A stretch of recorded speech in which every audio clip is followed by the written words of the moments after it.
Hi there. My name is Luke. I am going to be giving my final oral exam for organizational strategy. Um, we'll go ahead and just dive in with question one, which is why do strategic plans frequently fail and how can adaptive leadership mitigate these risks? Uh, Plans fail for all sorts of reasons, whether it's unexpected market changes, uh, changes in what customers want or need, or just kind of bad execution overall. Um, because the truth is, strategic plans fail because the future never happens exactly as businesses or people expect. You know, uh, it usually assumes things will stay as they are, which is a stable environment, but we know as people that rarely ever happens. We're constantly changing. We're illogical. We're emotional, whatever it may be. But a lot of times, it's also things out of your control, like preferences shift, new technologies come in, and there's also competitors who are trying to do the same thing as you, and so sometimes they just simply fail because they're not executed well, even if it is a good idea. So those are plenty of reasons, but to reduce those risks, adaptive leadership, you know, really has to be flexible. I think is the word I would use. Um, don't be rigid. Don't stick stubbornly to the fixed plan that you had made. Um, Constantly monitor your environment. Um, you know, Believe what your eyes are telling you. I think is a good line there. If something new happens, be the leader who is quick to respond and adjust your opinion, adjust your plan. Um, I think someone like Colin Cowherd, who's a uh, sports broadcaster, harps on that all the time. He says I'm allowed to change my opinion, and so I think that's okay, and that's how being an adaptive leader you know can mitigate those failures. But moving on to number two, explain the concept of hidden P&L and its relevance in understanding the stakeholder resistance. So the hidden P&L, per the textbook, really just means looking beyond the numbers, like a profit and loss statement, a balance sheet, an income statement, things like that, and really just focusing on the people.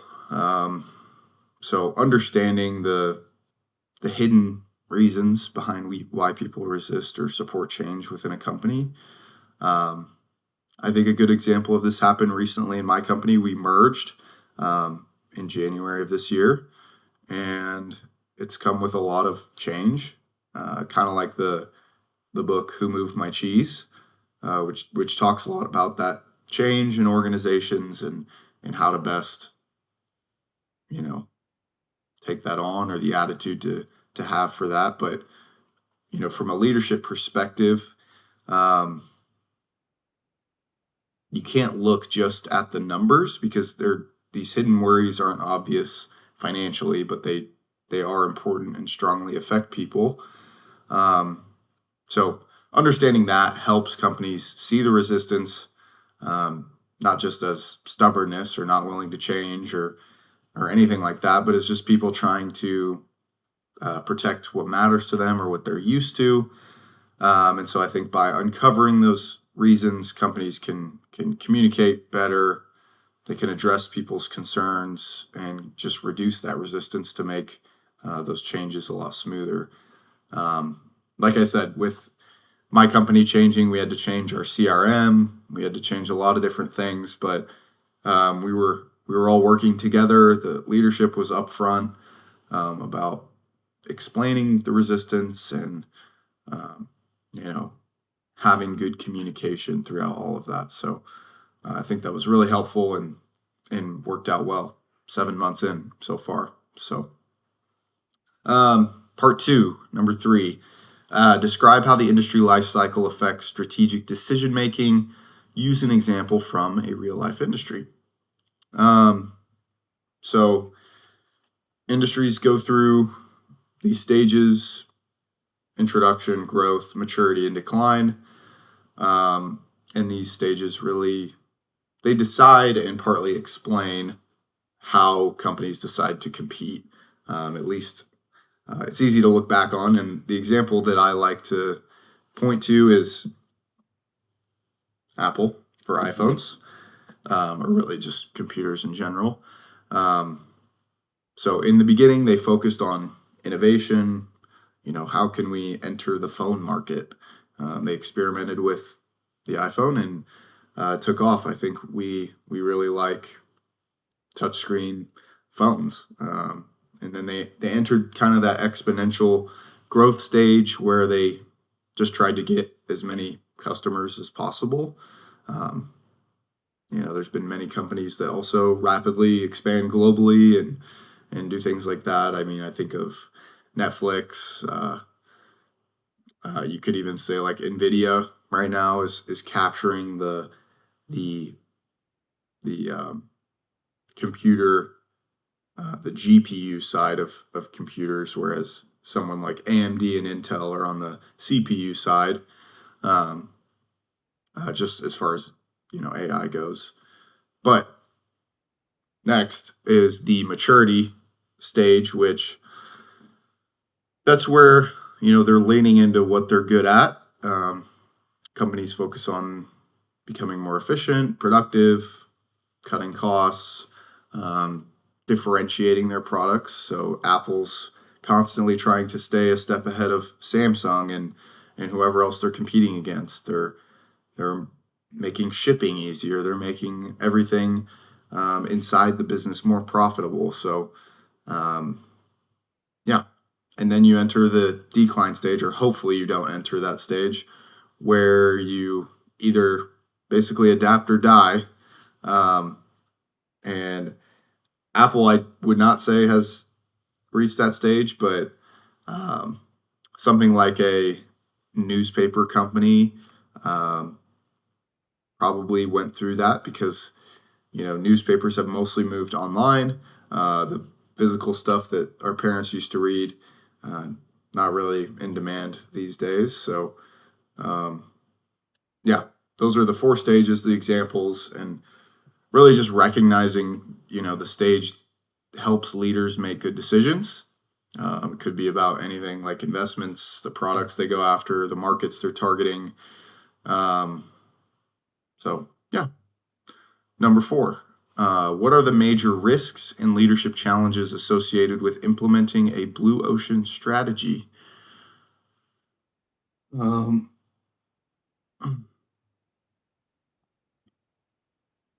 Well, so blue ocean strategy is trying to create something completely new.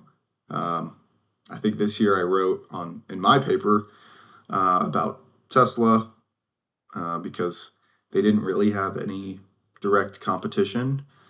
It was kind of like sailing into uncharted waters instead of fighting competitors. So major risks takes a lot of work, I would say, to understand what your customers really want.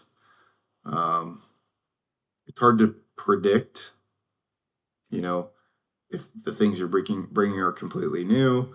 How are you going to know demand, how much you need, the operations, the supply chain? Yeah, those are all major risks. Leadership challenges.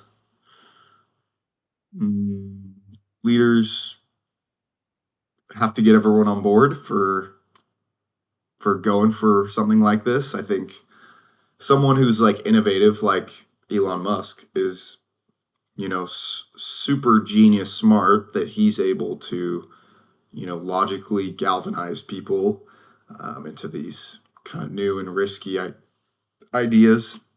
But at the same time, I think for like any startup, you need patience, bravery, courage, because you're probably not going to see the results immediately. It'll probably be a long time coming before it's takes off and is super profitable. I think that's the story for a ton of tech companies like Google, Microsoft, um, even Dell, where I'm from.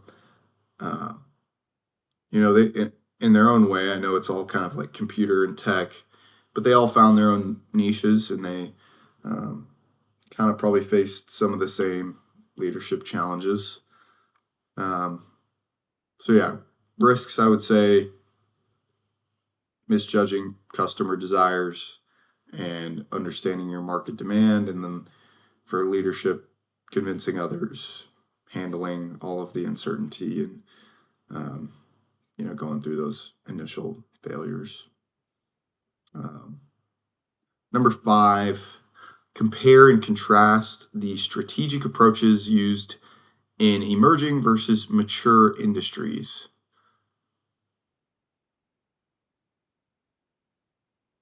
Compare and contrast. Okay. So new industries or emerging, like we kind of just talked about, focus on the innovation and creativity it takes to drive growth. Um, bigger risks means bigger rewards usually. Um, if you become a market leader, whether that's because you were a first entrant, um, or just because you have the competitive advantage of being like a first mover or something like that, then that's kind of a strategic approach to take. Um, I think of artificial intelligence industries investing heavily in new products, new ideas, new GPTs. I think that's an emerging industry, obviously, and um, that's a different strategy versus the more mature businesses that we're used to, um, which there are lots of profitable, good industries. I hear on the street a lot of people saying that they think the that job can't be replaced by AI. So it's that's a good one to invest in, like the trades, electrical, plumbing, lumber, steel. Things that build things that take things down.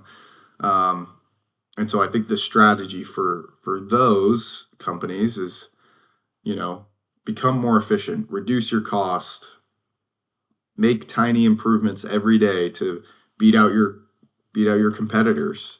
Because if you could focus on getting 1% better each day, then that can lead to good change over time. So um, something that makes me think of is like the soda industry. Coke and Pepsi, they compete on everything, marketing, distribution, pricing. I saw today in the news that Coke finally replaced Pepsi in Costco. So if you ever went into Costco for the food bar area, it was always Pepsi, like 79 cents. So now they're partnering with Coke. And while that is a small change, it is kind of a big deal because things like that don't happen often. These brands are constantly just doing acquisitions of things like sparkling water because that's been in style. Pretty much every drink brand in a gas station is owned by one of those two companies. So, yeah. So for mature industries, efficiency, controlling costs, differentiation, things like that. And then emerging, you're taking big risks. You're trying to expand, get as many customers in your reach as possible, and continuing to innovate. So, number 6 is, how should firms determine whether to pursue a niche strategy or broad market segmentation in maturity.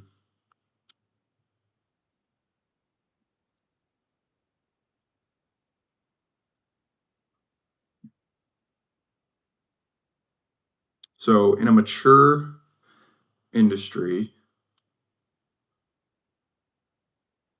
growth has slowed down, like we talked about, and competition is fairly high. So yeah, deciding how to target customers, I think in the niche strategy, it's focusing on a specific customer group that competitors aren't fully serving. Um, that's ideal if the firm has specialized skills, a competitive advantage, they have insider knowledge, trade secrets, things like that, appealing to that niche specifically. Um, so something like watch brands, um, they're serving really the luxury collectors rather than mass market buyers who can't afford them like me. Um, and so that's the niche strategy, and I think the broad strategy is just serving to as many people as possible. So multiple customer groups. You want your product to appeal widely to the masses. Um, and that requires firms to, manage a lot of different product lines and have different strategies for those lines. Um, yeah.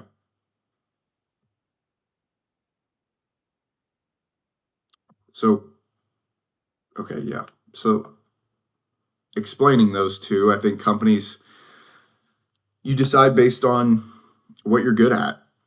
Are you good at, do you have specialized skills or um, efficient production, um, or market opportunities? Do you have more of a wide appeal, like something like an iPhone, or do you have a narrow appeal, like Toyota, who, well, yeah, Toyota has a wide appeal because they have everything from trucks to Corollas.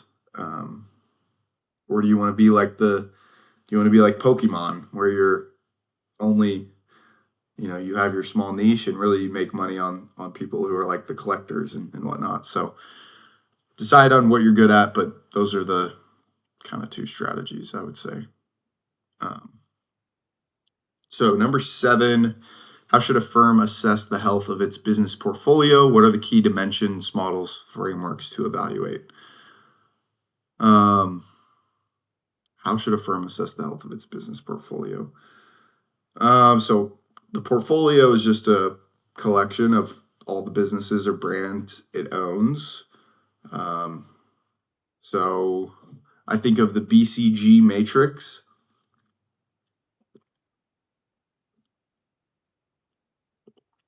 which has 4 types: the stars, the cash cows, the question marks, and the dogs. Um, so I think categorizing all of your businesses into those would certainly help. Um, and then you could also test kind of the diversification. So, does that new business fit in strategically with your other portfolio? So, I talk about diversification all day as a financial advisor. And while we're looking at mutual funds, ETFs, individual stocks, it is somewhat similar to this. So, do they fill different buckets? Each bucket has a different purpose.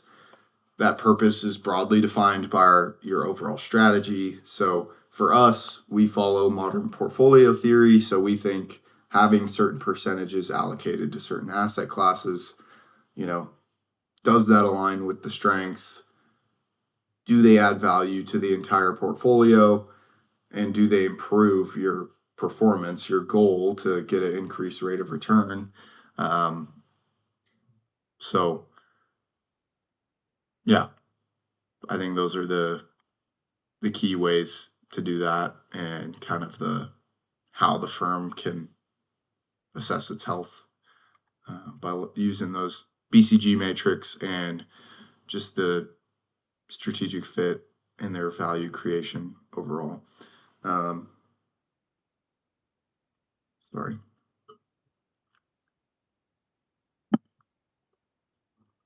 Number 8.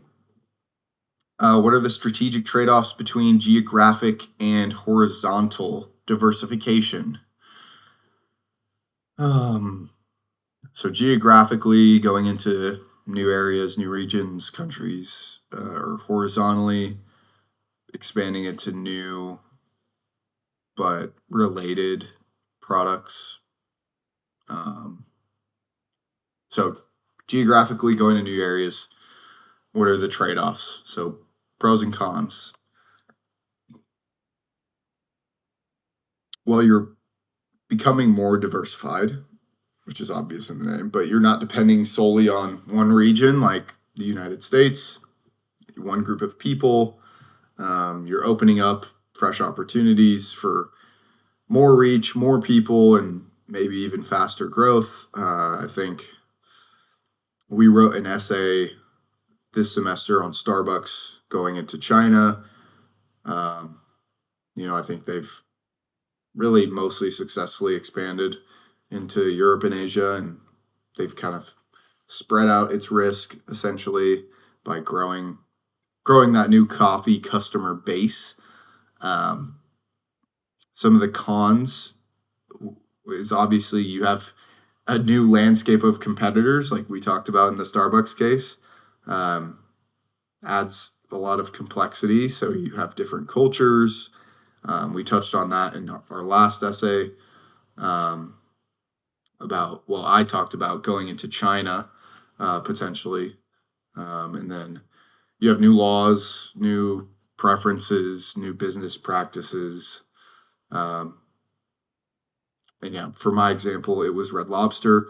Um, and so that's kind of the geographic diversification side. Um, Now, moving more horizontally,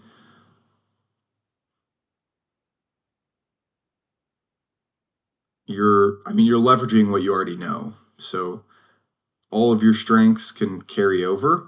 Um, there's not a lot that's new, so you can use your same tech, your relationships you have. Your brand has meaning, it has power. You get economies of scope, lower average costs because you're already good at similar things, like I said. Um, I think, again, an example of this is like Apple moving, they did this multiple times where they went to computers, to phones, to tablets, to iPods and music devices. And then they went to, home pods and Apple Watches and AirPods. And it all was just kind of like blends of, what was working and what was good. And um, yeah, I think that makes sense. And then I guess some downsides or trade offs would be, you know, you might spread yourself too thin. Um, being a master of many is harder than being a master of one. So, you know, I think in short, the horizontal diversification allows that leveraging of your existing strengths, but you can kind of dilute your focus and expertise. Whereas geographically, you're doing the same thing in a new area. So it kind of requires the complexity of handling that. Uh, yeah. Number 9. What are the implications of commodity cycles for strategic planning in resource based industries? Okay. Um, so, resource based, oil, mining, agriculture, they have these commodity cycles where prices rise and fall. Like I said, as an advisor, this is something that we pay attention to in a way. There's futures contracts. There's gold is a big hedge against currency. Um, and so, yeah. So for strategic planning, so we have to, think about how their supply and demand is fluctuating. So like high, during a boom when there's high prices, you kind of become a cash cow, which can be tempting to grow too fast. Um, but if you're planning for the future, a smart company will, build up that cash, invest in things that matter, but be somewhat cautious that, this won't last forever. So I think of like when the oil companies boomed during COVID, or around COVID. I remember Chevron and ExxonMobil were just going crazy. Oil was costing astronomical amounts. Um, let's hope they saved some money. I mean, they're still around with us, so I assume they did. Um, and then for during low prices, which I think right now is a pretty low price time for like oil and um, things like that. So you have to be careful about your cost cuts and your management of your employees, which are typically your biggest cost. Um, like I talked about in the first question, being flexible is crucial um, because those who plan well can survive downturns by keeping costs low, um, maintaining enough cash. So I think strategically, good companies know those cycles that they're always repeating. They stay disciplined when they can during good times and flexible during the tough times. So, um, yeah, nothing new under the sun, as they say. Okay, question 10. The four industrial revolutions.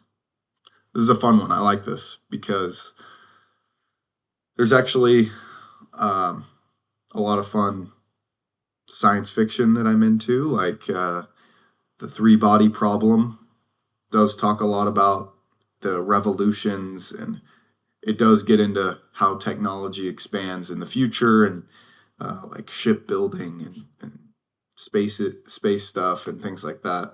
Um, so that's beside the point. But the four ones that we have really notated here and are in the textbook is you know steam power and machinery. When we went from doing things by hand to more of a mechanized production. So, think steam engines powering the factories and trains and things like that. Number two, um, that was more based on like mass production, um, like using electricity to do that, which did enable big factories, rapid transportation. I always think of Ford, the Model T, producing cars faster for everyone, cheaper than ever. Um, that was kind of the second in the late 1800s, early 1900s. I think the Model T was like 1910 ish. Um, and then the third was really from like the 1960s on, um, which that was where digital technology started to take off. We had computers being produced.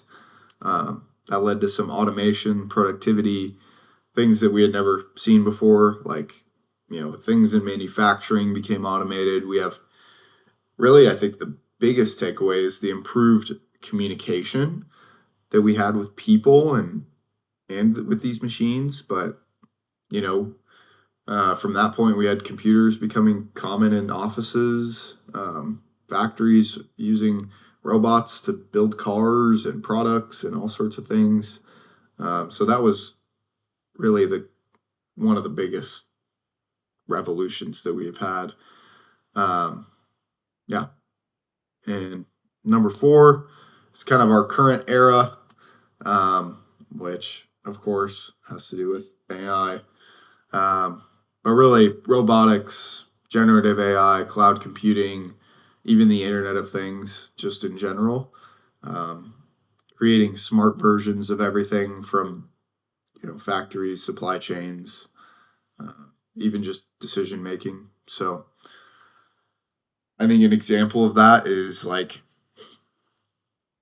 how we're getting 2-day shipping for Amazon. It's like their warehouses are full of robotics and AI analyzing their data, and you know it's just an insane amount of industry. And they have AWS, which is like the web service side, which uses all of that digital interconnectivity to make everything spin. So um, yeah, there's my oral final exam for organizational strategy. Thank you for listening, Dr. Carson. It's been a pleasure. Um, I hope to see you around the area. And yeah, have a great rest of your summer. Thanks.